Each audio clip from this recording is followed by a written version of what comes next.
Islam itu tidak melarang. Oh, aku mau sebarkan daganganku ke Spanyol, silakan. Tapi apa salah mereka ketika menginjaki bumi Islam untuk berdagang dan mereka mau atas kemauan mereka sendiri, maka taat dengan pemerintahan Islam. Apa? Membayar jizyah. Tujuan jizyah kemakmuran orang Islam. Contoh ada yang miskin untuk untuk fakir miskin, pembangunan rumah-rumah duafa dan segalanya. Itu menunjukkan apa? Islam ini menjanjikan solusi, menjanjikan kemakmuran negeri. Itu menunjukkan apa? Sesuatu yang datang daripada Tuhan. Tuhan lebih mengerti makhluknya. Tuhan tahu cara memakmurkan makhluknya. Makanya semuanya diatur di dalam Islam. Seperti itu. Bu Farida, sudah terjawab? Alhamdulillah, Masya Allah. Terima kasih, Ustaz. Oke, jazakallah. Dadah. Izin ya, Bu ya. Oke, kita masuk ke Pak Adven. Oke. Ya, jazakallah. Oke, Pak Adven. Selamat malam. Ustaz Sugi, masih ready Ustaz Sugi? Ustaz Sugi? Bang Kores? Bang Kores, Ustaz Sugi? Halo? Halo? Bang Kores, Ustaz Sugi? Alfi? Ada. Oke. Pak Arven, boleh kita sedikit berbicara tentang validasi kitab? Boleh nggak? Karena gini Pak Arven, kita kan setuju ya, kita di tahun 2024 agama yang kita hadapi enggak satu, bukan kita hadapi, yang disuguhkan di meja makan kita itu agamanya banyak. Arti di meja makan bukan meja makan kita saat ini. Artinya apa? Di hadapan kita itu ada agama banyak. Agama itu punya standarisasi pemahaman Tuhan dan setiap agama itu punya yang namanya agama itu punya yang namanya kitab suci. Nah, contoh Weda juga mengatakan dirinya sebagai kitab suci. Al-Quran juga mengatakan dirinya sebagai kitab suci. Bible juga mengatakan dirinya sebagai kitab suci, ya kan? Semuanya mengatakan dirinya adalah sebagai kitab suci. Masalahnya, arti suci ini apa? Masalahnya, bisa nggak kita validasi bahwa ini benar datang daripada Tuhan, bukan karangan manusia? Sekarang secara tidak langsung ya, Pak Adven, kita berada di tahun 2024, disuguhkan dengan pemikiran masa dahulu yang dibukukan. Mengatakan Allah Subhanahu wa Ta'ala sebagai Tuhan dengan tulisan, mengatakan Yesus Kristus sebagai Tuhan sebagai tulisan, menyatakan Brahmana Siwa dan Krishna juga dalam tulisan. Nah, bagaimana kita mempertanggungjawabkan semua tulisan ini? Adakah ini benar kitab suci yang datang daripada Tuhan, ataukah ini kitab yang ditulis oleh manusia seakan-akan ini datang daripada Tuhan? Oke, gimana Pak Arven, siap untuk mempertanggungjawabkan validasi daripada kitab suci? Validasi saya tidak mampu saya memvalidasi. Oke, silakan angkat tema Pak Adven, yang apa yang kira-kira akan kita bahas hari ini, boleh? Cuma begini, perspektif Islam terhadap yang disebut kitab suci dengan perspektif Kristen berbeda, itu aja sih. Oke, berarti gini ya. Kita mempertanggungjawabkan perspektif dan kita kritisi, boleh? Iya, tapi harus saling mengakui perbedaan dulu. Oke, perbedaan contoh gini. Islam mengakui kitab sucinya Islam di ranah rasio, tapi kalau Kristen mengakui kitab sucinya di ranah historical. Setuju atau enggak? Bukan, yang saya boleh saya setuju itu, tapi yang saya maksud tadi begini. Saya sebagai seorang Kristen yang mempelajari juga sedikit agama lain, saya harus mengakui bahwa begitulah cara pandang agama tersebut. Gitu. Contoh. Itu cara pandang. Sekarang gini, Pak. Sedikit lagi. Contoh. Saya mendapat ketika belajar Islamologi waktu itu yang diundang seorang ustadz di Pematang Siantar, karena tidak ada Kristen yang bisa mengajarkan Islam. Yang mengajarkan Islam harus seorang Islam, gitu. Diajarkan kepada kami bahwa Islam itu meyakini kitab suci itu adalah seutuhnya terucap dari Yang Maha Kuasa. Maka disebut itu inspired word. Kata-kata itu betul-betul turun dari Yang Maha Kuasa. Maka kata-kata itu tidak boleh diubah, boleh diterjemahkan, tetapi tetap harus dibacakan yang aslinya. Oke. Tuh. Sementara di Kristen tidak seperti itu. Semua serba bisa diterjemahkan karena Kristen meyakini inspired thought, ide yang diinspirasikan, narasi terserah pada nabi dan rasul yang menulis, idenya yang disampaikan, begitu. Itu bedanya, Bang. Oke, benar. Standarisasi kitab suci itu beda-beda. Contoh gini ya, yang dalam penelitian saya bahwa Kristen ini percaya kepada kitabnya karena secara historikal ya kan. secara historikal dan dipercaya. Kalau Islam mempercayai sesuatu itu karena rasional, itu masuk ke ranah akal, bahkan itu divalidasi akal dan ini dikatakan benar karena gini. Konteks satu dalam ilmu logika, mahtamala sidqa li zatihil jara bainahum qadiyatan wal khabara. Kalam itu bisa dibenarkan karena zatih kalam, zatih kalamnya, arti zatih kalamnya hakikat dari apa yang kita ucapkan. Contoh, Pak. Kalau seluruh dunia menulis api itu dingin, seluruh dunia menulis api itu dingin, diyakini oleh turun-temurun, diyakini oleh seluruh umat, diwariskan secara turun-temurun tentang pemahaman api itu dingin. Maka, apakah hanya karena diwariskan, hanya karena banyak yang menjabarkan api itu dingin, dia sudah benar-benar dingin? Tidak. Tapi ranah rasio untuk penentuan kebenaran. Apa? Saat kamu pegang api itu panas, maka saat kamu mengatakan api itu dingin, kamu menyalahi rasio dan kamu goblok. Baru kamu dikira benar ketika kamu menggunakan rasio ini ke arah yang sebenarnya. Sekalipun dunia telah meyakini api itu dingin, tapi saat kamu pegang ternyata panas, kamu harus berani untuk menentang dunia dan mengatakan api itu panas. Kenapa? Validasi itu datang dari sini.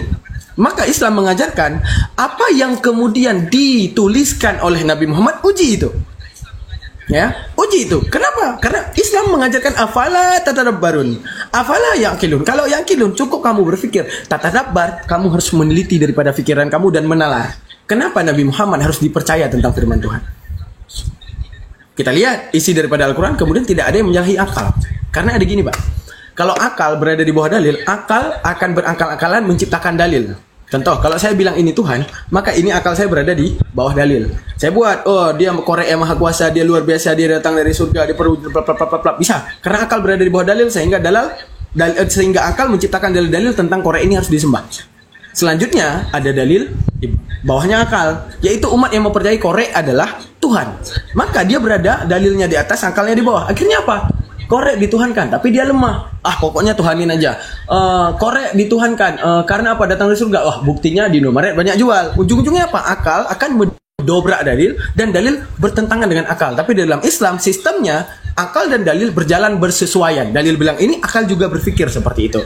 Itu daripada zatih kalam pertama. Arti zatih kalam, apa yang dituliskan oleh Al-Quran kemudian diteliti oleh akal, dimasukkan dalam ranah rasio, ternyata disetujui. Karena untuk membedakan manusia dengan monyet, yaitu dari akalnya. Maka dituntutkan manusia yang diciptakan oleh Allah diberikan akal untuk memfungsikan akalnya. Ketika membaca Al-Quran, coba masukkan ke dalam akalmu apakah itu berkesesuaian atau justru bertentangan. Seperti itu. Selanjutnya, zatih kalam, kepada satu lagi ada namanya zatih mutakalim. Artinya apa? Diri pembicara. Siapa? Nabi Muhammad. Saat kita melihat Nabi Muhammad, tanpa ada satu titik keraguan pun daripada dia, apa yang disampaikan semua diterima. Karena apa? Dia Al-Amin. Dia tidak pernah berbohong. Apa pembuktian dia tidak pernah berbohong? Karena apa? Al-Quran yang sampai kepada kita dengan penjabaran dia, saat kita teliti dengan kepala, itu justru sangat luar biasa. Dan tidak ada kontradiksi di dalam akal. Untuk menunjukkan apa? Apa yang dia sampaikan ternyata benar. Ketika disebutkan sesuatu yang empirik. Apa yang empirik? Contohnya sholat. Ada gerakannya sholat. Bahwa Nabi melakukan gerakan sholat. Itu yang empirik. Karena dia orang yang benar, maka kami ikuti gerakan sholatnya. Karena dia adalah perwujudan orang yang benar. Selanjutnya, dia memberitakan sesuatu yang abstrak. Apa yang abstrak? Adanya malaikat. Di mana malaikat ini tidak pernah kita lihat di tahun 2024. Untuk menunjukkan apa? Iman kami terhadap malaikat karena kami percaya yang sampaikan itu tidak berbohong. Diimankan tentang adanya neraka karena kami percaya yang menyampaikan itu tidak berbohong. Kenapa kami percaya dia bahwa adanya surga, adanya neraka, adanya segala hisab, mizan, Siratal mustaqim. Karena apa? Kami percaya orang yang menyampaikan itu tidak berbohong. Kenapa? Karena dia menyampaikan segala sesuatu yang sifatnya empirik, semua bisa difikirkan. Maka tidak mungkin orang ini berbohong. Seperti itu. Karena itu dalam mekanisme logika. Mekanisme logika, orang akan dipercaya dengan apa yang dia omongkan, kemudian difikirkan, kemudian dapat divalidasi oleh akal dan diiyakan, maka dia benar. Yang kedua, dilihat daripada orangnya. Dilihat daripada orangnya, kalau dia tidak pernah berbohong, dia selalunya ngomong dalam keadaan baik, maka rentan orang tersebut untuk dipercaya. Sekalipun itu berada di bawah derajat yang pertama. Derajat yang pertama adalah pembuktian, yaitu apa yang disampaikan, kemudian dinalar, kemudian diiyakan. Seperti itu. Maka itu radah kebenaran Al-Quran di dalam pemahaman akal. Oke. Sekarang gini, saat saya melihat Kristen, mereka, apapun yang kemudian dibahas di dalam Bible-nya, apapun yang kemudian dibahas dalam Bible-nya, mereka yakini pertama ranah keturunan. mereka keturunan yang mempercayai Bible dari dulu. Contoh, kita punya orang tua, yang orang tua itu mewariskan Bible kepada kita. Yang kemudian, nah ini Tuhanmu. Kenapa mama percaya ini? Ya karena ada kitab kita yang namanya Biblos. Kemudian kita percaya.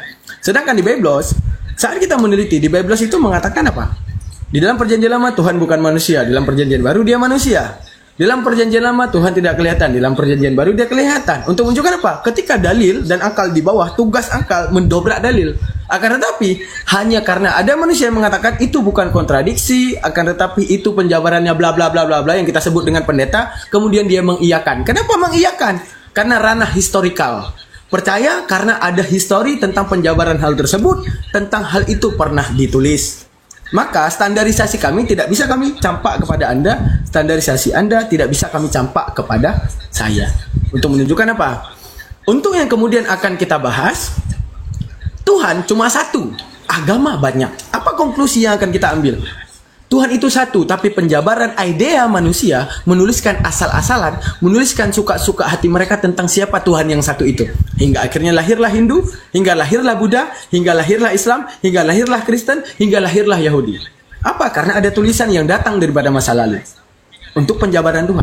Nah, sekarang tugas kita hari ini adalah membuktikan tulisan daripada masa dahulu itu bisa dipercaya, bisa divalidasi tentang satu Tuhan yang benar. Seperti itu, Pak. Silakan Pak Novel, ada yang mau ditanggapi? Ustaz Sugi, monitor. Ada yang mau monitor, Bang Kores dan semuanya, Alfi? Lanjut Bang Daman, keren. Enggak, gini. Lanjut. Ustaz Sugi yang masuk ini. Daman Musolaisya, Mumandi. Sambut dulu nih tamu baru. Yakuza itu Islam atau Kristen, Bang? Kayaknya di bawah Kristen kayak gitu. Oh, lanjut. Oke, Pak Adven. Terima kasih Gimana, Pak? atas Kami penjelasan. boleh bertanya sedikit tentang perjanjian lama dan perjanjian baru, di mana ya secara penelitian kami perjanjian lama dan perjanjian baru banyak sekali apa yang dikatakan di perjanjian lama, di perjanjian baru justru berbeda. Boleh? Ya, Kami bertanya soal itu karena Anda yang lebih punya otoritas untuk menjelaskan daripada apa yang kami pahami. Boleh saja, semampu saya akan jawab. Tapi sebelumnya saya tanggapi sedikit aja. Kalau soal diwariskan, keyakinan yang diwariskan, saya rasa kita juga rata-rata di Indonesia ini selain para mualaf murtadin ya, rata-rata kita memang beragama itu cenderung karena diwariskan oleh orang tua. Saudara-saudara saya juga yang muslim ketika ponakan-ponakan saya lahir, ya layak saya langsung sholatin, langsung ngucapin kalimat syahadat di telinganya. Ya jadi awal bayi itu sudah diwariskan agama. Saya juga demikian, yang Kristen juga demikian. Jadi memang ya bagaimana, nggak ada peraturan di Indonesia mengizinkan 18 tahun harus pilih agama kan. Itu, jadi itu saja sih. Rata-rata kita karena abang lahir di Sumatera Barat dengan nuansa Islami, ya mau tidak mau ya Islam lah kan begitu. Kalau lahirnya sebagai bangsa Jepang, di Jepang ya beda lagi gitu. Gitu loh. Oke, Ustadz Sugi. Nah, hari ini tema yang akan kita angkat Ustadz Sugi kan? Ustadz Sugi monitor? Monitor. Oke, Ustadz Sugi on cam dong biar ganteng. Nih biar mantap sedikit debatnya. Oke, Pak. Kita akan berikan setiap narasumber itu waktu 5 menit untuk menjabarkan tanpa dipotong. Karena kita akan pakai timer, maka dimanfaatkan waktunya 5 menit. Oh, seandainya cuma bisa dimanfaatkan 2 menit, sampaikan ke host, saya sudah selesai. Biar kemudian digantikan. Oke, tema yang akan kita angkat, yang setelah kami teliti di antara perjanjian lama dan perjanjian baru, manakah yang lebih bisa dipercaya, ataukah keduanya bisa dipercaya, ketika di dalam penelitian justru didapati yang namanya kontradiksi di kepala. Atau justru otoritas Kristen seperti Pak Adven lebih tahu bagaimana cara menjabarkannya. Dan alhamdulillah saya tahu info setitik tentang Bang Adven ini, bahwa Bang Adven ini pelajar teologi. Masya Allah, luar biasa, mantap Bang. Nah, alhamdulillah. Nah, hari ini ada narasumber kita, Ustadz Sugi. Nah, Ustadz Sugi sebagai Bang Alfi dong, dikasih kerjaan Bang Alfi. Alfi. Ngapain Alfi? Kasih kerjaan Bang Alfi gantian. Atau Biar Kores, saya aja terus. Mana lu tadi? Kores. Bang Kores. Atau Ustadz Sugi lagi sibuk ya? Atau biar Daman yang masuk, tapi Daman kamar mandi dulu dah. Ya udah, kalau mau ke kamar mandi silakan. Ya udah. Oke, Ustaz Sugi tahu ya temanya ya. Temanya seputar apa namanya itu kontradiksi perjanjian lama dengan perjanjian baru. Apa yang dikatakan dalam perjanjian lama justru berbeda di perjanjian baru menurut kita, bukan menurut Bang Advent. Oke, ini menurut kita yang harus kita pikirkan. Dan otoritas tertinggi di balik penjabaran Kristen yaitu umat Kristen, yaitu Pak Advent yang lebih bisa menjabarkan. Maka itu akan dikritisi oleh kami Islam. Oke, dan kami juga Ya pengen tahu. silakan Bang Daman tunjukkan dulu kontradiksinya seperti apa biar ditanggapi Bang Advent gitu. Nanti saya nambahin deh. Enggak, Ustaz Sugi yang nunjukin. Saya di kamar mandi. Kalau Isya mandi juga belum. Contoh Ustaz Sugi, Tuhan bukan manusia perjanjian lama. Perjanjian baru Tuhan bentuknya manusia. Mazmur 91. Mazmur 91 apa dikatakan? Apa namanya itu? Di dalam Mazmur dikatakan, engkau hanya akan menontonnya pembalasan terhadap orang-orang yang fasik. Akan tetapi justru orang yang benar disalib, yang ditonton justru, yang menonton justru orang yang fasik. Itu bagaimana pertanggungjawabannya, itu kan pentingnya.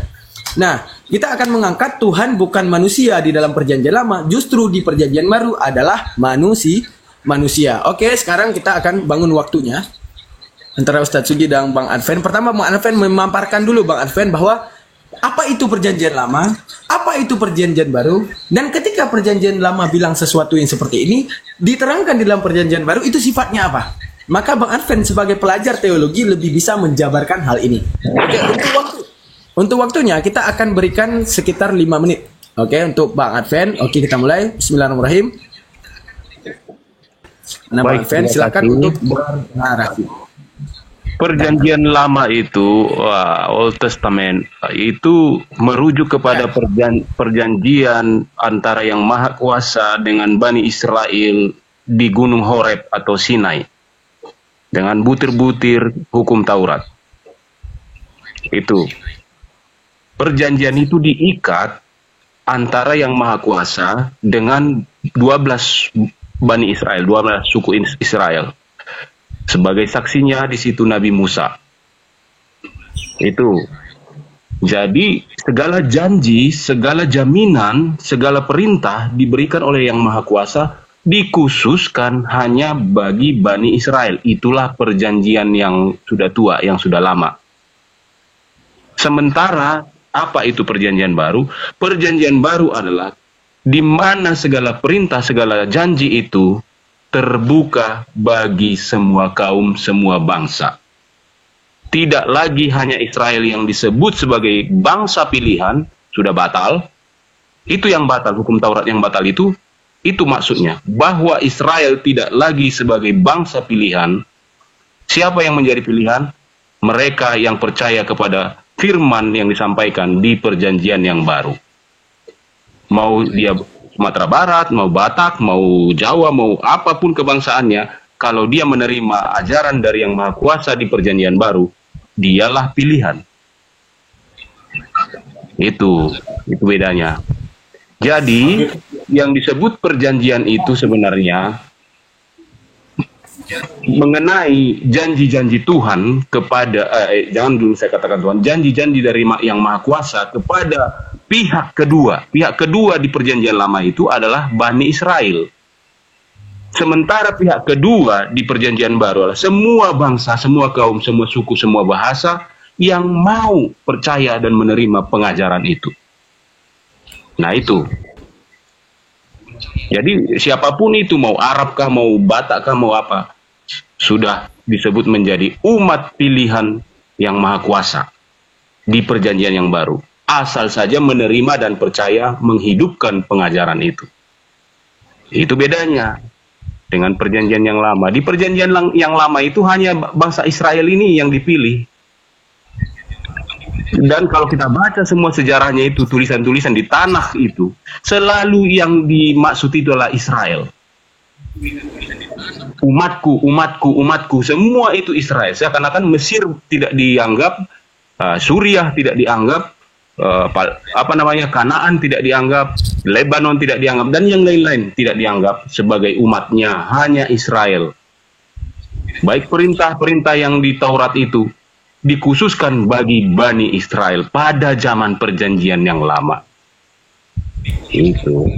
Jadi maka di perjanjian lama itu ada dikatakan ketika bangsa lain, misalnya seorang Arab mau tinggal di negeri Israel, dia harus disunat. Dia harus bersumpah setia kepada Taurat. Dia harus meninggalkan jati dirinya sebagai Arab menjadi Yahudi, menjadi Israel. Barulah dia diterima menjadi bagian dari Israel. Tidak boleh tinggal di negeri mereka di perjanjian lama itu bangsa lain. Nah, itu aturan-aturan yang tercatat di dalam Taurat mereka. Siapapun yang mau tinggal bersama orang Israel di negeri mereka harus tunduk kepada Taurat. Nah, apa yang Bang Daman tadi ceritakan sedikit tentang jizyah apa segala macam itu, saya tidak saya familiar karena saya pelajari hal-hal yang mirip dengan itu di Taurat. Ya memang Israel juga atas perintah yang Maha Kuasa menjalankan hal yang sama di zaman mereka di perjanjian yang lama. Orang asing yang tinggal di mereka harus meninggalkan jati dirinya sebagai suku apa, bangsa apa, harus menjadi Israel dia. Begitu. Jadi di perjanjian lama demikian, di perjanjian baru berubah. Tidak lagi Israel. Makanya kalau ada orang Kristen katakan perang Palestina misalnya dengan Israel, selalu mengatakan Israel umat pilihan Tuhan, umat ini. Itu orang yang nggak paham. Tidak ada lagi Israel umat pilihan Tuhan sekarang. Sudah sama Israel dengan bangsa lain, tidak ada bedanya. Jahat-jahat aja, benar-benar aja. Oke, waktunya diperhatikan Pak ya. Oke, sampai di situ. Oke, silakan. Sasugi mau menanggapi ya. Pak kalau bisa buka kamera biar lebih enak ya, biar lebih lebih adem kita ya. Saya lagi kurang cocok di kamera sekarang. Oke, aman-aman. Oke, silakan Sasugi. Ya, sebenarnya kan tadi kontradiksi ya antara perjanjian baru dan perjanjian lama. Tapi nggak apa-apa, saya komentari sedikit. Beliau tadi menekankan bahwa di dalam perjanjian lama itu hanya untuk Israel, sementara di perjanjian baru itu untuk seluruh bangsa. Sebenarnya itu dalam iman Kristen mungkin benar ya. Tetapi kalau saya lihat dari pernyataan Yesus sendiri, Yesus itu tidak pernah punya inisiatif untuk mengajarkan ajarannya ke seluruh bangsa. Bahkan boleh kita bilang setiap hari Yesus itu adu jidat dengan tentara Romawi. Ya ini hanya kias saja ya, jangan dipahami yang aneh-aneh. Adu jidat itu sering ketemu, mungkin tiap hari ketemu dengan bangsa Romawi. Karena memang pada saat itu Israel itu sedang dijajah oleh Roma. Tetapi apakah Yesus itu mengajarkan ajarannya kepada bangsa Roma? Tidak. Ya, kepada orang-orang Yunani juga tidak. Bahkan Yesus berpesan di dalam Matius 10 ayat 5 ayat 6. Yesus memanggil 12 murid dan berpesan, janganlah kamu masuk ke kota orang lain atau kota orang Samaria, melainkan pergilah kepada domba yang hilang dari Israel. Jadi domba yang hilang ini bukan orang di luar Israel, bukan. Domba yang hilang itu adalah orang-orang Israel yang saat itu sudah tidak tinggal lagi di Israel. Kita ingat bahwa Israel itu sudah berpencar sejak zaman diaspora, ketika bangsa Israel itu dihancurkan oleh bangsa Asyur. Maka perintah Yesus, pergilah kepada domba yang hilang dari Israel. Karena domba itu adalah bangsa Israel, di luar bangsa Israel disebut guguk. Mana? Matius 15 ayat 26. Kita baca dari ayat 23, ya betul. Ketika ada orang perempuan Samaria ya, minta tolong kepada Yesus karena anaknya kerasukan setan, sampai sujud-sujud di situ. Apa kata Yesus? Aku diutus hanya untuk domba yang hilang dari Israel. Matius 15 ayat 24. Ya, kemudian perempuan itu tetap sampai sujud-sujud, oh Tuhan, anak Daud, tolonglah aku.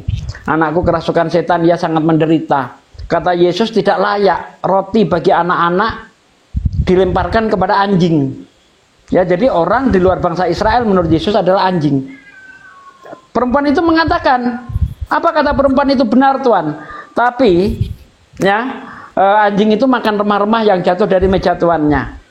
Kata Yesus, saya ibu, karena begitu besar imanmu, maka terjadilah apa yang kau kehendaki. Itu bukan berarti Yesus mengajarkan ajarannya kepada perempuan itu, tidak. Tetapi justru karena perempuan itu mengiyakan apa yang dikatakan Yesus bahwa dia hanya untuk Israel, orang di luar Israel itu anjing, dibenarkan oleh perempuan itu. Benar Tuhan, tapi anjing itu makan remah-remah yang jatuh dari meja tuannya. Ya, jadi bukan berarti mengimani Yesus untuk seluruh bangsa, tidak. Justru perempuan itu membenarkan yang dikatakan Yesus. Jadi Yesus itu hanya untuk bangsa Israel saja. Dan Yesus tidak pernah punya inisiatif untuk mengajarkan kepada seluruh bangsa, tidak pernah. Misalnya Anda mau mengutip Amanat Agung, dalam bahasa Yunaninya di situ ada kata etnis. Ta etnis, etnis itu ras suku bangsa Israel itu etnis, ya. Kemudian mengenai kontradiksi, biar kita masuk kepada tema, karena ini kita kaitkan antara perjanjian baru dan perjanjian lama. Di dalam perjanjian lama tidak ada namanya penebusan dosa melalui orang lain atau dosa ditanggung oleh orang lain. Tidak ada. Kalau kita lihat di dalam Yehezkiel 18 ayat 18 sampai ayat 20, di situ sangat jelas pada intinya bahwa dosa itu ditanggung masing-masing. Anak tidak menanggung dosa ayahnya, ayah tidak menanggung dosa anaknya. Yang bertobat akan mendapat berkat, yang berdosa yang akan mati. Jadi nggak ada di dalam perjanjian lama hukum dosa waris, itu nggak ada. Makanya bangsa Yahudi itu nggak percaya ada dosa bisa diwariskan, dosa bisa ditebus oleh orang lain, tidak. Kalau kita lihat di dalam Amsal 21 ayat 18, orang fasik dijadikan tebusan bagi orang benar, orang jujur pengkhianat dijadikan tebusan bagi orang jujur. Di Kristen kebalik, orang benar, orang jujur dijadikan tebusan bagi. Oke, mohon maaf Sasugi, waktunya habis. Ya, maaf. Nanti kita lanjut. Oke, silakan Pak Arven. Bagaimana perjanjian lama yang dalam ayat Yehezkiel mengatakan tidak ada penebusan dosa? Bagaimana memahaminya dengan perjanjian baru? Silakan. Baik, terima kasih. Tadi Pak Ustadz juga sedikit menyinggung. Mungkin saya luruskan dulu bahwa itu bukan perempuan Samaria tapi Kanani, ya, perempuan Kanani. Jadi perkataan Yesus yang mengatakan aku datang diutus untuk bangsa Israel itu tidak ada masalah karena pembicaranya itu dia itu sebagai Mesias. Mesias itu memang dijanjikan bagi Bani Israel, bukan bagi seluruh bangsa. Jadi sebagai penggenapan hukum Taurat, ya dia menggenapinya bagi Israel. Nggak ada hubungannya dengan bangsa lain karena tadi perjanjian lama itu dengan Israel. Jadi ketika dia datang sebagai penggenapan dari Taurat, memenuhi, menggenapi, merealisasikan apa yang dijanjikan di Taurat dan di nubuah para nabi-nabi, dia datangnya ke Israel, diutusnya ke Israel, bukan ke segala bangsa. Maka perjanjian baru itu dimulai adalah ketika Yesus disalibkan, mati, bangkit, dan naik ke surga. Disitulah perjanjian baru dimulai. Makanya malam terakhir itu, ketika dia akan ditangkap itu, dia mengadakan perjamuan dan dia katakan inilah perjanjian yang baru. Itu. Dan setelah dia bangkit, dia katakan maka pergilah ke segala bangsa. Kan gitu. Ada perintah agung kalau di Kristen disebut itu. Jadi di situ kronologinya ada. Jadi tidak salah yang disebut oleh Pak Ustadz tadi. Baik, tentang penebusan. Memang betul secara de facto ataupun fakta tertulis tidak ada di perjanjian lama penebusan dosa dilakukan oleh seorang untuk satu kelompok. Tidak ada. Nah, namun dalam pengertian kekristenan bahwa domba-domba yang disembeli, yang dikorbankan di bait suci orang Israel di perjanjian lama itu adalah melambangkan datangnya Mesias yang akan menjadi kurban. Itu dalam pemahaman kekristenan, berbeda dengan Yahudi. Kalau tidak beda, ya nggak ada Kristen dong kan gitu. Ya itu, jadi itu perbedaannya. Memang secara tertulis tidak ada perintah dan tidak ada praktek itu di perjanjian lama. Karena memang hukum Taurat itu adalah hukum sipil, hukum yang dipraktekkan untuk peradaban bangsa Israel. Bayangin, ketika mereka keluar dari Mesir itu sebagai bangsa yang biadab, bangsa yang tidak tahu membedakan tangan kanan dengan tangan kiri. Maka dikasih roti pun bersungut-sungut, dikasih minum pun bersungut-sungut. Itu bangsa itu terlalu lama diperbudak di Mesir sehingga tidak ada lagi pengetahuannya tentang benar dan salah. Ketika mereka keluar harus diberikan segala perintah, aturan secara detail, bahkan untuk membersihkan diri pun harus diatur. Semuanya secara detail. Itulah hukum Taurat untuk mereka gunakan di tanah yang dijanjikan itu. Mengatur peradaban mereka. Nah, itu. Jadi itu tidak ada hubungannya dengan keselamatan. Taurat itu tidak ada hubungannya dengan keselamatan, surga. Tidak ada. Itu hukum peradaban. Peradaban Israel di tanah Kanaan. Nah, ketika mereka salah mempraktekkannya, disitulah Tuhan murka kepada mereka. Malah digunakan untuk menindas, untuk membanggakan diri, untuk bermunafik ria. Maka Yesus katakan, hai kamu ahli Taurat, Farisi, kamu bagaikan kuburan yang dicat putih. Dari luar kelihatan bersih mengkilap, tapi di dalam penuh tulang belulang dan segala macam yang bau. Itu perkataan Yesus terhadap mereka, bangsa Yahudi pada zaman itu. Jadi memang dia diutus kepada mereka pada zaman itu, menegur mereka bahwa mereka sudah menyimpang dari yang dimaksud oleh Taurat itu. Yesus meluruskan selama hidupnya. Namun di saat dia mati, dikubur, bangkit, dan kemudian memberikan perintah, disitulah terjadi perjanjian yang baru. Nah, tentang penebusan itu, saya sudah akui tadi, tidak ada teksnya bahwa akan ada seseorang yang akan dikorbankan. Tidak. Waktu, Pak. Oke, silakan Mitra Sugi, mohon maaf, dimanfaatkan waktunya. Oke, lanjut. Sugi. Oke, terima kasih. Jadi begini, tadi saya agak kaget Pak Advent mengatakan bahwa hukum Taurat tidak ada hubungannya dengan keselamatan. Ini kok menurut saya bertentangan dengan apa yang dikatakan Yesus. Kata Yesus, barang siapa menghilangkan satu titik dari hukum Taurat, kemudian mengajarkan kepada orang lain, maka dia akan menduduki kerajaan terendah dari dalam kerajaan surga. Matius 5 ayat 18. Di ayat 20-nya, barang siapa yang menjalankan hukum Taurat kemudian mengajarkan kepada orang lain, maka dia akan menduduki kerajaan tertinggi dari dalam kerajaan surga. Jelas ya? Ada hubungannya antara hukum Taurat dengan keselamatan. Bahkan ketika ada orang kaya bertanya kepada Yesus, Lukas 18 ayat 18 sampai ayat 24, ataupun di dalam Matius 19 ayat 16 dan seterusnya, guru yang baik, perbuatan apa yang harus aku lakukan supaya aku mendapatkan surga, mendapatkan hidup yang kekal? Kata Yesus, mengapa kamu berkata aku baik? Tidak ada satupun yang baik kecuali hanya Allah saja. Jika kamu ingin mendapatkan surga, hidup yang kekal, apakah kamu tidak tahu perintah Tuhan? Jangan membunuh, hukum Taurat. Jangan bersaksi dusta, hukum Taurat. Jangan membunuh, jangan berdusta, jangan bersaksi dusta. Ya kan, kasihi sesamamu. Ya, kasih orang tuamu di situ. Itu semuanya hukum Taurat. Cek aja kalau nggak percaya di dalam kitab Keluaran 20 itu. Nah,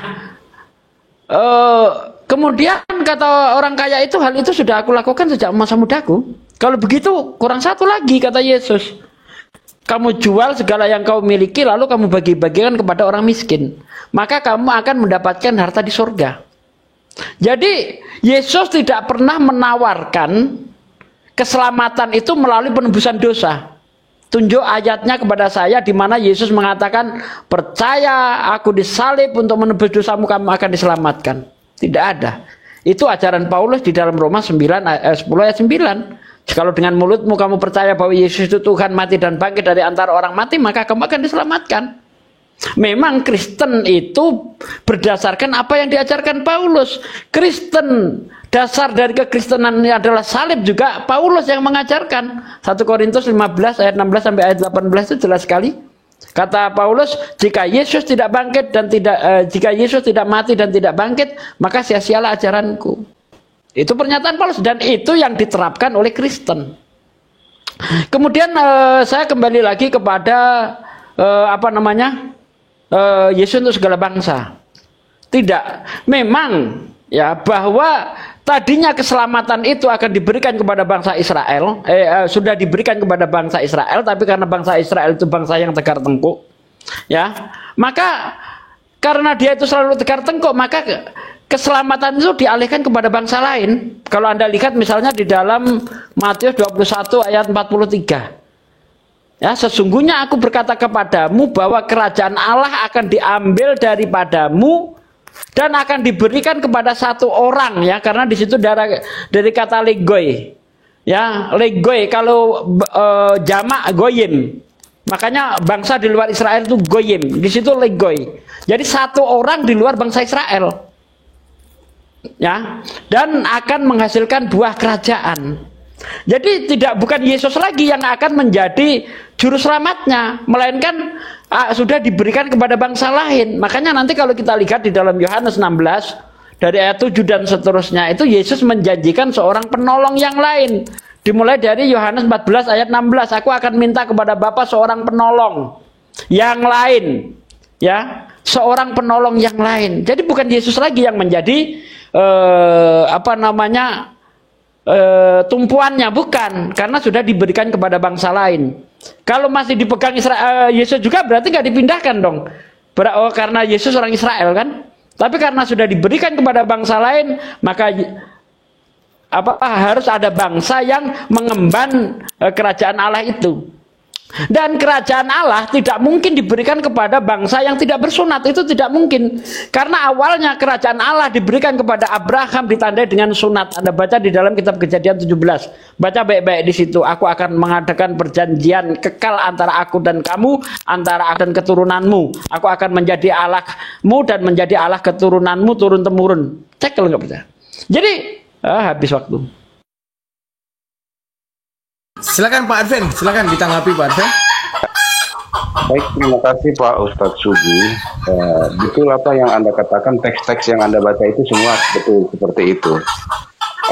Jadi saya tidak bantah apapun karena yang Anda sampaikan adalah perspektif Muslim. Nggak bisa saya bantah itu. Karena itu perspektif Anda melihat yang tertulis di kitab kami.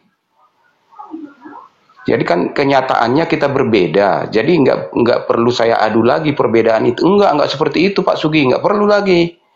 Karena memang kalian memandangnya udah seperti itu. Saya nggak boleh mengoreksi cara pandang kalian. Nggak boleh. Memang begitu cara kalian melihat, mengartikan yang tertulis di kitab kami itu.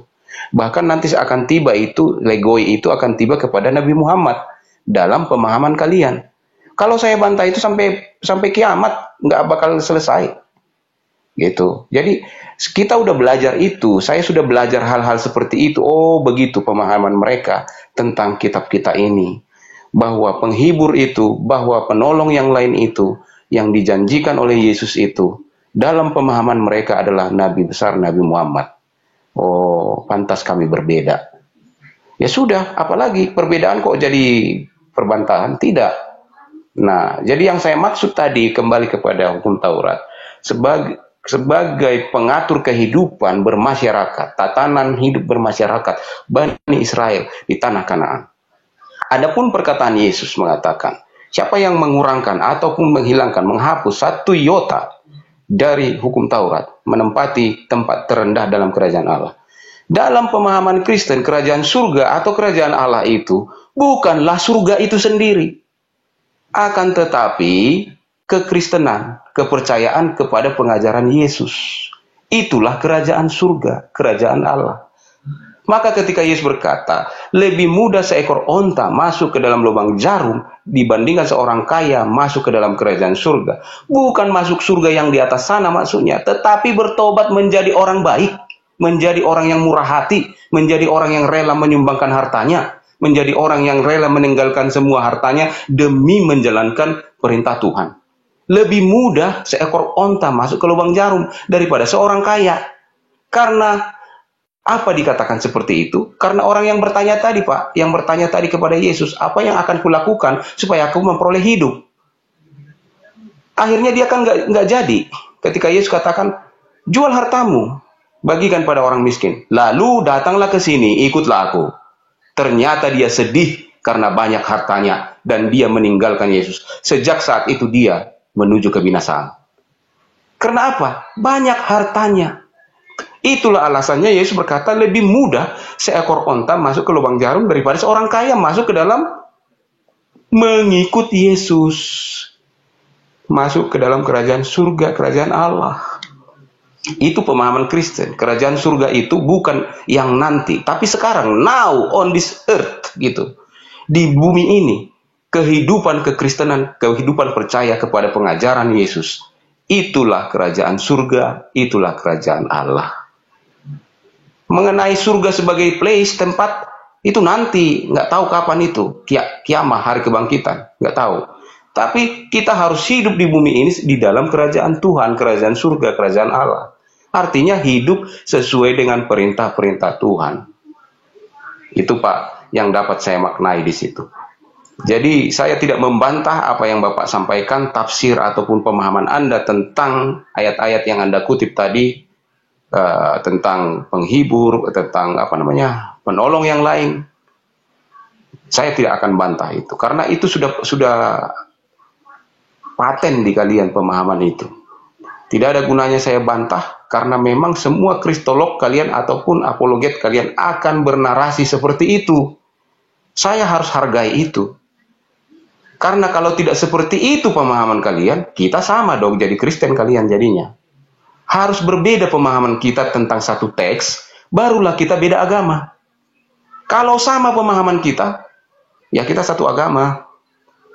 Gitu. Sampai di situ, Bang Daman. Oke, siap. Berarti kita sekarang masuk ke TikTokan ya, karena semuanya udah sampaikan argumen. Nah, saat ini kita masuk ke, ini yang tadi bukan mengangkat tema baru. Ke yang tadi, Ustadz Sugi sudah statement, Anda juga udah statement, sekarang mau pertanggungjawabkan statement dengan TikTokan ya, teman-teman ya. Oke, silakan Ustadz Sugi.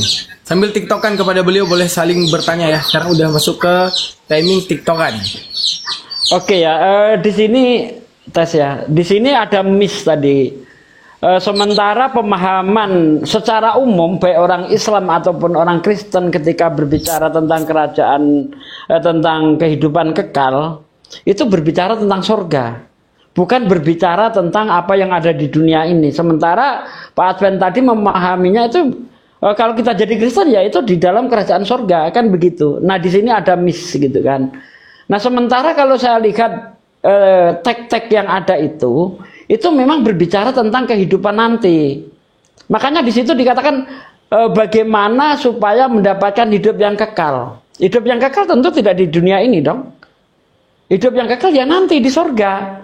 Kalau di surga itu dinamakan hidup yang kekal, kalau di neraka dikatakan mati. Kan begitu di dalam pemahaman Kristen. Sebenarnya saya tidak membawa pemahaman Islam, tidak. Saya hanya berusaha menafsir ayat dengan ayat. Tidak memasukkan opini saya, tidak. Tafsir ayat dengan ayat. Ayat ini bunyinya begini, ketemunya di sini. Saya tafsir pakai ayat ini, begitu loh. Yang saya lakukan sebenarnya seperti itu. Kemudian kita ke kerajaan Allah ya. Kerajaan Allah ini adalah sebuah sistem.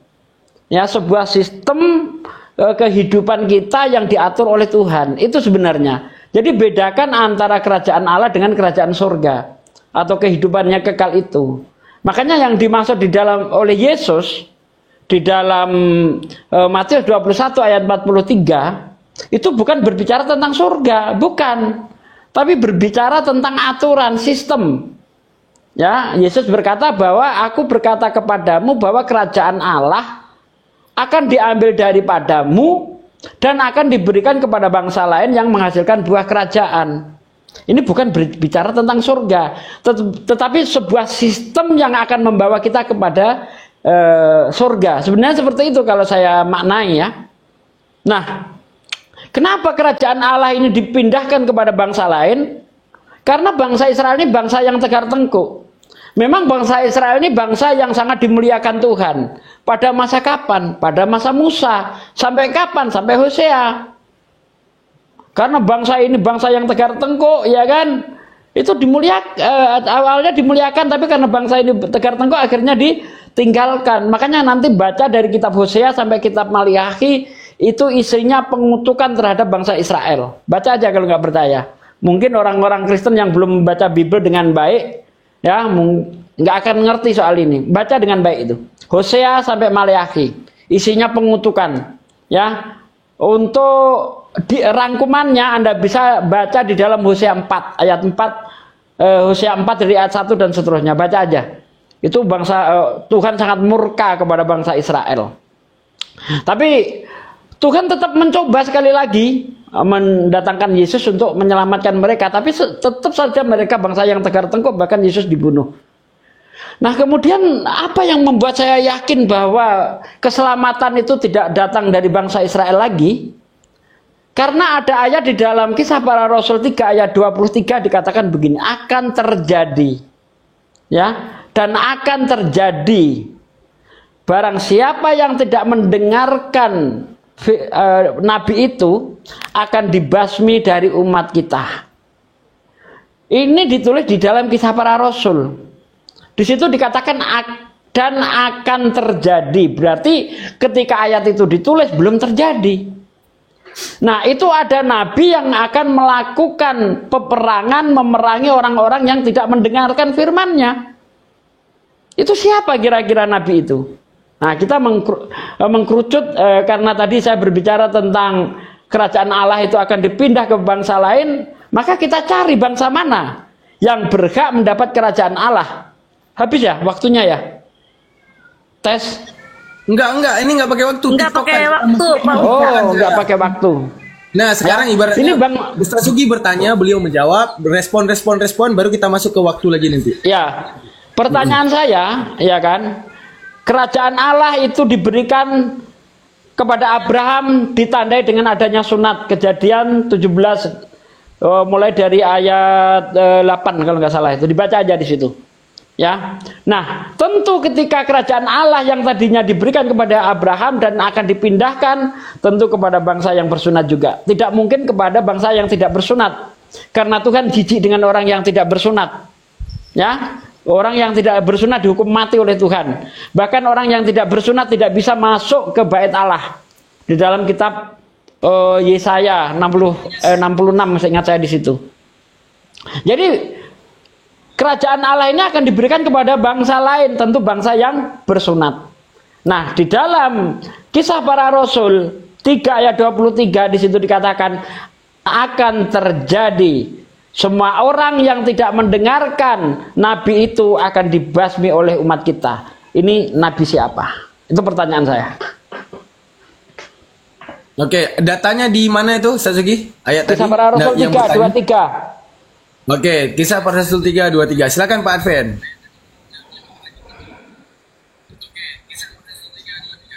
Pak Adven. Terima kasih ya Ustaz Sugi ya. Itu sudah masih penekanan Bapak masih terhadap penafsiran kalian yang mengarah nanti kepada Nabi Muhammad. Jadi saya tidak bisa bantah itu. Tetap saya Enggak, tidak Pak. Kita belum mengarah kepada Nabi Muhammad, Pak. Ya, itu Bapak tidak bisa pungkiri bahwa narasi Bapak mengarah ke sana. Tunggu dulu. Walaupun saya narasi ke sana, tapi saya belum ke arah sana, Pak. Saya ingin mengajak Anda untuk mencari siapa dia. Bukan. Itu yang ingin saya. Kenapa saya katakan seperti itu? Karena saya diktat kalian tentang itu sudah saya pelajari. Ayat-ayat yang kalian pakai itu juga sudah saya tahu. Jadi tidak perlu saya bantah. Jadi memang begitu kalian memahaminya. Jadi enggak, saya ingin jawaban Anda kira-kira siapa menurut Anda. Kita enggak mengintervensi Anda, enggak. Itu kira-kira siapa sih? Gitu loh.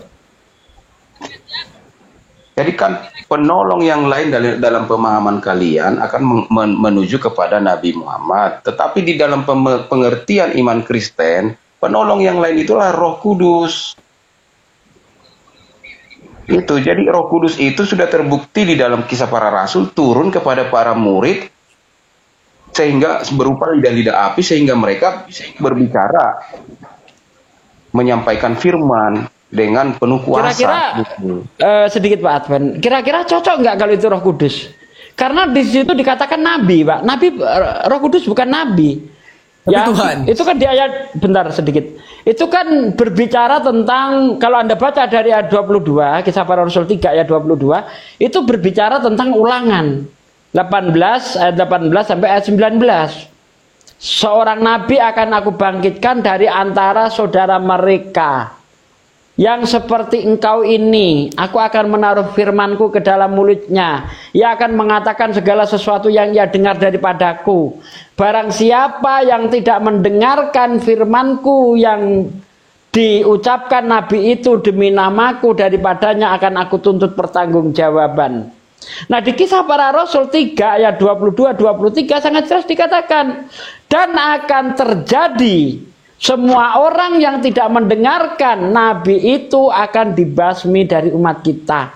Kalau ini dilarikan ke Roh Kudus tidak nyambung, karena yang dinubuatkan seorang nabi. Gitu loh, Pak. Gimana Pak Arven? Ya nyambung kalau Roh Kudus. Emang dalam keyakinan Kristen Roh Kudus nabi ya? Baru tahu saya. Bukan. Saya itu mengomentari tentang ayat yang Anda baca tadi tentang penolong yang lain dari kitab Yohanes.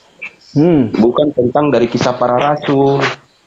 Ya, itu sebenarnya nyambung, Pak, antara Kisah Para Rasul 3 ayat 23 dengan itu nyambung. Ini yang harus kita buktikan. Saya itu langsung mengkerucutkan ini siapa ini gitu. Karena di dalam Ulangan 18-19 di situ ada nabi yang ketika menyampaikan firman Tuhan itu dengan bismi anoki. Dalam bahasa Ibraninya bismi anoki. Dalam bahasa Arabnya apa itu, Ustaz Daman? Apanya? Bismi anoki. Bismillah kan? Nah, di situ ada nabi yang ketika menyampaikan firman Tuhan dengan bismillah. Nah, nabi itu sampai Yesus datang, nabi itu belum datang. Karena di Kisah Para Rasul 3 ayat 23 di situ dikatakan akan terjadi. Dan akan terjadi semua orang yang tidak mendengarkan nabi itu akan dibasmi dari umat kita. Ini siapa ini? Kita cari.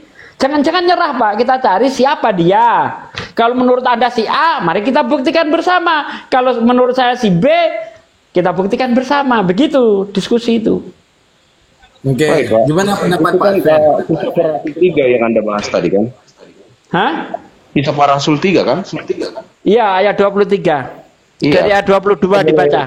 Tidak boleh mengutip satu ayat lalu mengurung ayat ini lalu menyambungkannya dengan yang lain. Ini kan Petrus sedang berbicara panjang lebar di sini. Dia Tapi Petrus mengutip Ulangan 18-19, Pak. Iya, dia panjang lebar itu. Di ayat 14 aja sudah dia berkata kepada orang Israel yang mendengar dia berkhotbah pada saat itu. Tetapi kamu telah menolak yang kudus yang benar, serta menghendaki seorang pembunuh sebagai hadiahmu. Coba, dia sedang bicara siapa? Jadi, dia kutip. Kan orang berkhotbah biasa mengutip dari ayat kan? Dia khotbah dikutip dari kitab dia, kitab yang ada pada zaman itu. Belum ada Injil, belum ada perjanjian baru. Kitab yang mereka pakai berkhotbah adalah perjanjian lama. Betul. Maka dia kutiplah ayat dari perjanjian lama untuk berbicara tentang Yesus. Gitu loh. Itu konteksnya di sini.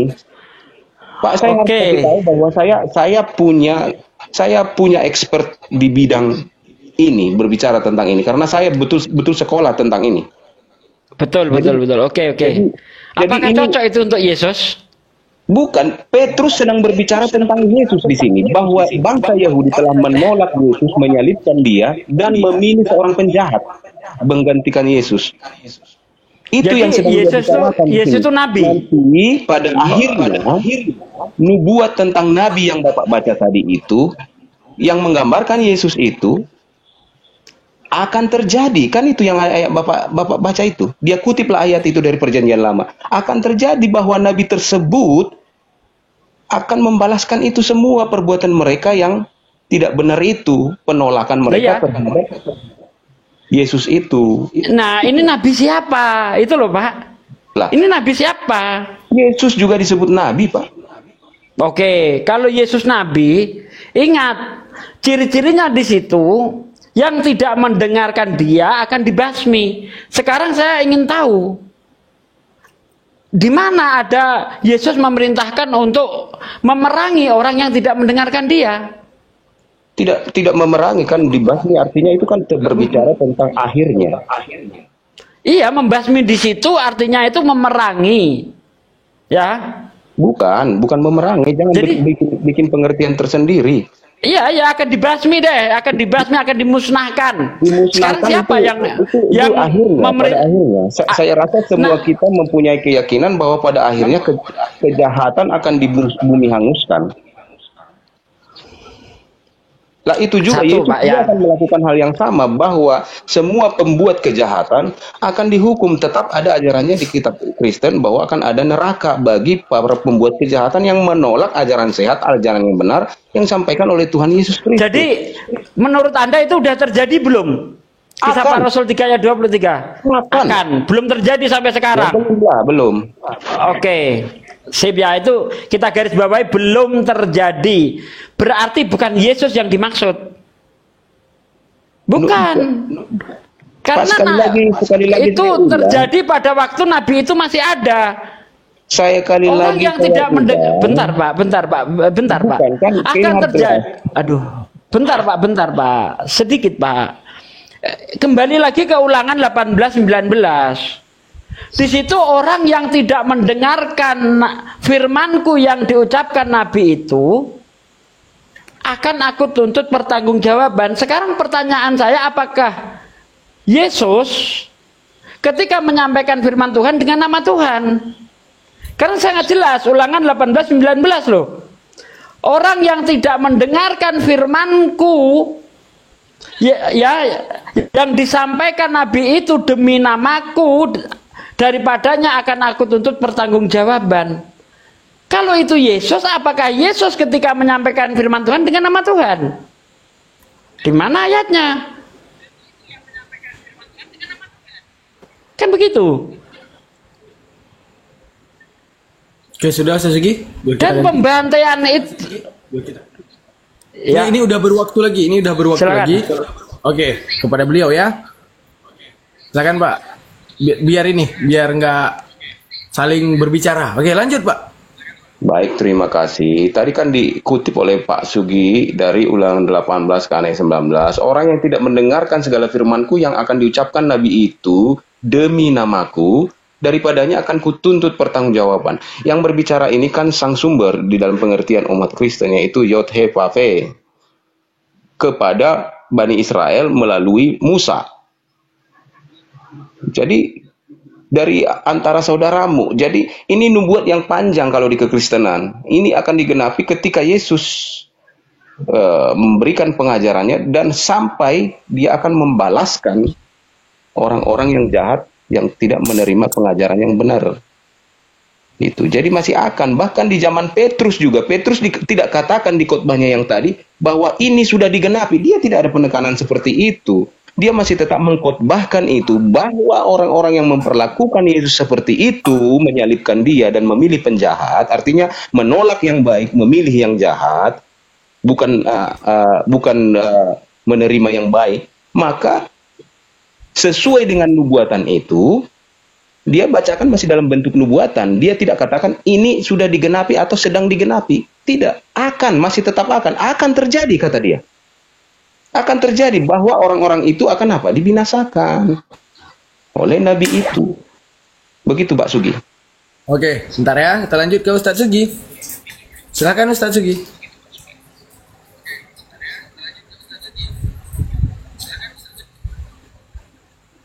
Mikrofon. Mikrofon Ustadz Sugi, mikrofonnya di mute itu. Kalau itu diarahkan kepada Yesus, sepertinya tidak pernah terjadi pada diri Yesus. Terutamanya di Ulangan 18:19. Di situ sangat jelas dijelaskan ciri-cirinya Nabi itu seperti apa. Ciri-cirinya Nabi itu ketika dia menyampaikan firman Tuhan dengan nama Tuhan. Makanya di situ dikatakan barang siapa yang tidak mendengarkan firmanku yang diucapkan Nabi itu, daripadanya akan aku tuntut pertanggungjawaban. Jadi Nabi itu menyampaikan firman dengan nama Tuhan. Saya cari dari kitab Matius, Markus, Lukas, Yohanes, tidak pernah Yesus dengan nama Tuhan baru menyampaikan firman Tuhan, tidak ada. Nggak ketemu itu. Nah, kalau kita lihat Ulangan 18 ayat 18, seorang nabi akan aku bangkitkan dari antara saudara mereka yang seperti engkau. Saudara mereka di situ bangsa Israel. Seorang nabi akan aku bangkitkan dari saudara Israel. Bukan berarti seorang Israel itu sendiri, karena di situ saudaranya orang Israel. Bukan orang Israel sendiri, sementara Yesus orang Israel. Ya, seorang nabi akan aku bangkitkan dari antara saudara Israel yang seperti Musa. Aku akan menaruh firmanku ke dalam mulutnya. Ia akan mengatakan segala sesuatu yang ia dengar daripadaku. Jadi jelas sekali, menaruh firman itu bukan kita disuruh baca firman, bukan. Menaruh firman itu meletakkan kata-kata saya kepada orang lain. Artinya mendikte. Seperti contoh ketika Rasulullah mendapat wahyu, didikte, Iqra. Rasulullah ikut Iqra. Iqra birabbik Iqra. Ya, Nabi Muhammad nyebut Iqra. Ini yang dimaksud meletakkan firman itu. Bukan membaca. Kalau membaca tidak meletakkan firman. Ya. Nah, dan dia itu akan mengatakan segala sesuatu yang dia dengar. Makanya di dalam Al-Qur'an dikatakan in huwa ila wahyu yuha.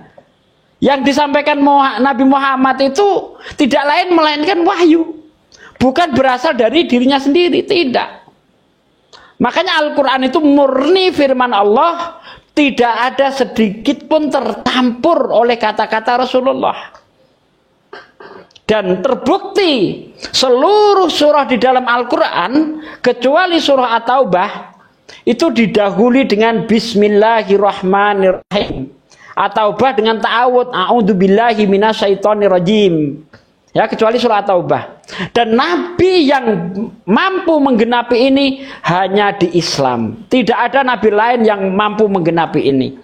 Kemudian kalau kita lihat di dalam Ulangan 34 ayat 10, tidak ada lagi nabi yang dibangkitkan di antara bangsa Israel yang seperti Musa. Kalau Yesus yang dimaksud, Yesus orang Israel. Padahal jelas-jelas di situ tidak ada lagi nabi yang dibangkitkan dari bangsa Israel yang seperti Musa. Tengok itu Ulangan 34 ayat 10. Jadi bukan Yesus. Yesus tidak memenuhi ini. Sama sekali tidak memenuhi. Ya. Kemudian Yesus meneruskan ajaran Musa. Matius 5 ayat 17 sampai ayat 20. Musa bawa hukum sendiri. Dia tidak meneruskan ajaran siapapun. Dia bawa hukum sendiri, namanya Taurat. Nabi Muhammad juga bawa hukum sendiri, namanya Quran. Tidak meneruskan hukum sebelumnya, tidak. Kalau diteruskan nanti sabat, di Islam tetap sabat, tidak. Makanya Nabi Muhammad bawa hukum sendiri, Musa bawa hukum sendiri. Muhammad seperti Musa, Yesus tidak. Yesus masih menjalankan hukum-hukum Musa. Bahkan mengatakan, jangan kamu sangka aku datang ke dunia untuk melenyapkan hukum Taurat dan kitab para nabi, aku datang untuk menggenapinya. Nabi Muhammad tidak. Nabi Muhammad bawa kitab sendiri, sama seperti Musa. Cocok. Masih ada lagi? Kisah Para Rasul 3 ayat 23 itu juga terjadi pada Nabi Muhammad. Kita tahu bahwa bangsa Yahudi diperangi oleh Nabi Muhammad. Seperti contoh perang Khaybar. Ketika bangsa Yahudi mengingkari perjanjian Madinah, diingkari, maka Oke, mohon maaf Segi, udah habis, mohon maaf. Oke, izin. Oke, silakan Pak Arven ditanggapi. Terima kasih Pak Sugi, terima kasih atas itu. Jadi apa yang Anda sampaikan saya pahami. Lalu ketika Anda berkata bahwa dari kitab Ulangan tadi bahwa yang dinubuatkan itu adalah seorang yang akan berbicara demi nama Tuhan, kan begitu ya. Tetapi Anda menuduh bahwa Yesus tidak berbicara demi nama Tuhan. Saya mau bacakan Yohanes 5 ayat 43. Aku datang dalam nama Bapakku. Ya, jadi terbantahkan apa yang Anda sampaikan itu, bahwa Yesus sudah mengaku langsung dia datang dalam nama Bapaknya. Satu hal lagi Bang, Pak Sugi. Kita tidak dari awal semua apologet Muslim di Komal-Komal itu sudah dengan terus terang mengatakan bahwa yang mereka sembah itu bukan Yod He Vav He. Bahwa Tuhan yang diperkenalkan lewat Nabi Muhammad bukan Yod He Vav He. Dengan kata lain, bukanlah Tuhan yang berfirman di kitab Taurat yang dimiliki bangsa Yahudi ataupun ada di kitab Kristen. Jadi akan menjadi runyam nanti apologetika kalian kalau kalian mengutip dari kitabnya orang Yahudi dan orang Kristen sedangkan Tuhannya beda. Kalian sudah dengan jelas mengatakan bahwa nama sesembahan kalian itu Allah Subhanahu wa Ta'ala, dan itu bukan Yod He Vav He. Bahkan kalian melarang bangsa lain ataupun agama lain menggunakan asma Allah itu. Jadi agak mengherankan bagi saya sebagai pelajar teologi, pelajar kitab-kitab, bila mana kalian sudah kunci bahwa Tuhan kalian itu Tuhan yang diperkenalkan oleh Nabi besar Nabi Muhammad adalah Allah Subhanahu wa Ta'ala. Itulah namanya, bukan Yod He Vav He.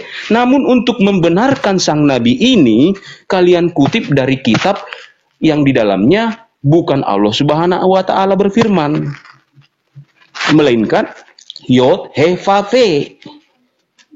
Jadi ini agak runyam. Bagaimana Anda meluruskan ini, Pak Ustadz? Bagaimana ini? Apakah Tuhan Anda sama dengan Tuhan Yahudi? Tuhannya bangsa Israel yang sekarang ini, yang di Taurat mereka itu? Sehingga Anda merasa bahwa tulisan-tulisan di kitab-kitab kami itu dan kitab Yahudi itu mempunyai otoritas untuk membenarkan sang Nabi besar Muhammad? Tolong dijawab. Oke, sudah? Sudah Pak Arvin? Sudah. Oke, saya ganti ya ke Ustadz Sugi. Dimanfaatkan waktunya Ustadz Sugi mulai dari sekarang. Baik. Anda masih merujuk kepada Yesus. Anda tadi, aku datang dalam nama Bapakku. Ingat, ayatnya tidak begitu yang dimaksud di dalam Ulangan 18:19. Nabi itu berfirman dengan nama Tuhan. Ya, menyampaikan firman Tuhan itu disertai dengan nama Tuhan, itu bunyinya. Semua orang yang tidak mendengarkan firmanku yang diucapkan Nabi itu demi namaku. Jadi ucapan Nabi itu disertai demi nama Tuhan, Bismillah, Bismi Anoki. Itu tidak terjadi pada Yesus. Ya. Kemudian Ulangan 34 ayat 10, tidak ada lagi nabi dari bangsa Israel yang akan dibangkitkan yang seperti Musa. Jelas itu Ulangan 34 ayat 10. Jadi nggak kena ke Yesus. Anda tadi, Tuhannya Yahudi Yod He Vav He. Yod He Vav He, kalau di Islam itu secara dengan Asmaul Husna. Maka dimengerti apa sih maksudnya Yod He Vav He itu? Dia yang ada dan sekarang ada dan akan selalu ada, atau yang dia yang kekal. Di Islam itu setara dengan Ya Hayyu. Dia yang hidup kekal. Dia yang maha kekal. Betul nggak Bang Daman? Siapa tahu saya salah. Ya, itu Asmaul Husna. Di Islam termasuk Asmaul Husna. Ya Hayyu. Ya di Yod He Vav He, Yahwah. Bahasa Ibrani Yahwah. Dalam Islam Ya Hayyu, mirip, ada kemiripan. Memang antara bahasa Ibrani dan Arab ini ada kemiripan. Kalau di Islam misalnya Syama, di Kristen di Ibrani Shema. Ya kan? Dengar, Shema. Nah, itu kemiripan bahasa. Saya bantah ya. Dan orang Yahudi tidak pernah menyamakan Tuhannya dengan orang Kristen, nggak pernah. Saya belum pernah ketemu artikel apapun. Justru orang Yahudi menyamakan Tuhannya dengan Islam. Ya, seperti Rabi Sada Gaon tuh. Itu menyamakan bahwa Tuhan orang Yahudi dan Islam itu sama. Makanya orang Yahudi itu ketika tidak ketemu sinagog, dia lebih memilih ibadah di masjid daripada di gereja. Kristen bagi orang Yahudi Abodah Jahrah, penyembah berhala. Ya, itu bagi orang Yahudi. Ini dalam persepsi Yahudi. Ya, jadi Yesus nggak kena di situ tadi. Kemudian apalagi tadi ya? Saya agak itu seputar itu aja sih yang dikomentari. Ya. Jadi kalau saya lihat apa yang disampaikan di dalam kitab itu, ya, bahwa nabi yang akan dibangkitkan itu dari saudara bangsa Israel. Kita tahu siapa saudaranya bangsa Israel itu. Kalau kita lihat dari silsilahnya, Abraham punya 2 orang anak, Ismail dan Ishak. Jadi bangsa Israel dan bangsa Arab itu sepupuan. Tidak mungkin itu dari bangsa Israel sendiri, tidak mungkin. Nanti akan nabrak Ulangan 34 ayat 10. Karena di situ sangat jelas seorang nabi akan aku bangkitkan dari antara saudara mereka, dari antara saudara bangsa Israel. Masa bangsa Israel sendiri nggak nyambung lah. Bangsa saudara suku Batak, orang Batak sendiri yang nggak nyambung. Saudara orang Batak adalah Minang misalnya, nyambung. Jadi kalau saudara orang Batak adalah orang Batak sendiri, nggak nyambung, Pak. Masa saudara saya adalah saya, nggak nyambung. Ya, jadi itu saudara itu adalah dari garis keturunan, yaitu dari Ishak dan Ismail. Makanya mereka bersaudara. Nah, kalau kita lihat lagi di dalam kitab Kejadian bahwa kerajaan Allah itu hanya diberikan kepada bangsa yang bersunat. Di situ aku akan menjadi Allahmu, Allah keturunanmu, turun-temurun. Ismail keturunannya bangsa Abraham. Jadi Ismail lah yang mewarisi kerajaan Allah itu. Sesuai apa yang dikatakan Yesus, kerajaan Allah akan diambil daripadamu dan akan diberikan kepada satu orang di luar bangsa Israel. Di luar bangsa Israel. Tidak mungkin Yesus sendiri karena Yesus orang Israel. Di situ dilihat dalam bahasa Ibrani dari kata legoi, bukan goyim, legoi. Artinya apa? Satu orang di luar bangsa Israel. Kalau jamak goyim itu bisa merujuk kepada bangsa. Begitu. Pak Ustadz Sugi. Silakan. Pak Atom. Jadi saya akan mengomentari hal yang sama. Ketika Anda menekankan bahwa yang dimaksud dengan saudara bagi Bani Israel ataupun keturunan Yakub adalah keturunan Ismail. Ini agak jomplang logikanya, Pak. Karena kalau memang saudara, maka saudara dari Israel, karena Israel itu adalah nama dari Yakub. Nama lain dari Yakub. Maka saudara Yakub adalah Esau.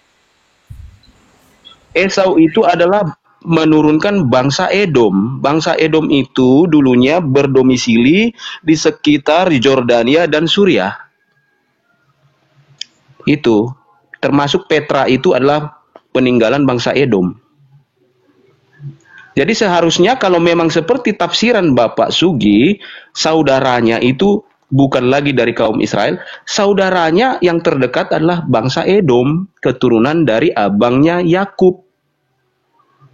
Nah kalau ke keturunan dari Ismail itu juga akan meragukan karena anak Abraham ada banyak. Ismail hanya salah satu dari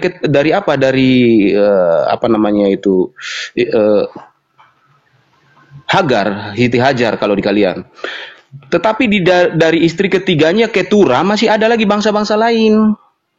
Jadi terlalu rumit nanti kalau ke sana dibawa tafsirannya. Tapi sah-sah saja. Namanya juga tafsiran. Tafsiran itu di teologi dipelajari adalah kera-kera kalau bahasa Bataknya. Duga-dugaan, kira-kiraan. Kalau yang benar ya harus dengar langsung dari sumbernya. Makanya para penafsir, mufasir di kalian selalu menutup tafsirannya dengan berkata, sesungguhnya hanya Allah lah yang maha tahu dan lagi maha benar. Karena dia tidak menjamin tafsirannya itu benar 100%. Jadi sah saja Bapak menafsir seperti itu. Nggak masalah bagi kami. Jadi itu Pak Sugi. Jadi tentang cara Bapak menafsir kitab dengan mengadu ayat yang satu dengan ayat yang lain, itu awalnya digunakan oleh orang Kristen, tetapi pada akhirnya ditinggalkan dengan masuk ke pola tafsir eksegesis. Yang Bapak gunakan itulah eisegesis, menyesuaikan fenomena yang terjadi dengan ayat. Dari luar informasi dibawa, lalu dicocokkan dengan ayat. Oh, ini nih ayatnya yang cocok dengan kejadian ini. Itu eisegesis. Tapi kami Kristen sekarang berkembang, masuk ke eksegesis. Belajar ayat dulu, baru lihat ke alam. Apa kejadiannya, penggenapannya di alam. Jadi agak berbeda pola tafsir saya dengan Pak Ustadz Sugi. Jadi terus terang saya akan katakan kembali, menolak Tuhan Yod He Vav He bukanlah Allah Subhanahu wa taala, tapi sekarang untuk pembenaran bagi Nabi besar Muhammad, kalian menggunakan kitab ulangan yang adalah Taurat versi Yahudi dan Kristen. Jadi saya agak dan bahkan Bapak mengutip lagi dari Perjanjian Baru yang jelas-jelas kisah para rasul muridnya Yesus. Kalian katakan Injil itu bukan, yang kami miliki sekarang itu bukan Injil, itu karang-karangan. Tapi kalian ambil dari situ untuk menuju supaya membenarkan Nabi Muhammad. Logika akal sehat kita ini agak bertentangan, Bang. Agak bertentangan. Bahkan Bapak ambil dari kitab Yohanes tentang penolong yang lain, bahwa itu merujuk kepada Nabi Muhammad. Lah, berarti Anda percaya Injil dong, percaya kitabnya Kristen kalau begitu. Ini Bang harus dibenerin logika yang begini. Kalau bisa seperti saya, kalau saya mau menyampaikan kebenaran agama saya tidak pernah utak-atik kitab kalian. Saya cukup menyampaikan dari Alkitab saya sendiri. Gitu. Jadi tema kita ini udah agak menyimpang. Yang tadinya Bang Daman bilang mau membandingkan yang tertulis di PL Perjanjian Lama dengan Perjanjian Baru, di mana terjadi kontradiksi. Ternyata Pak Sugi malah mengarahkan segala pembahasan kita kepada Nabi Muhammad.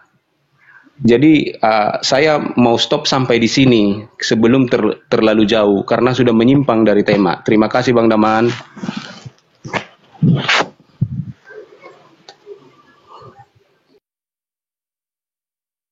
Baik, saya komentari ya. Apakah ketika saya mengutip, nggak apa-apa, kita komentari Bang. Apakah ketika saya mengutip itu berarti saya percaya? Tidak.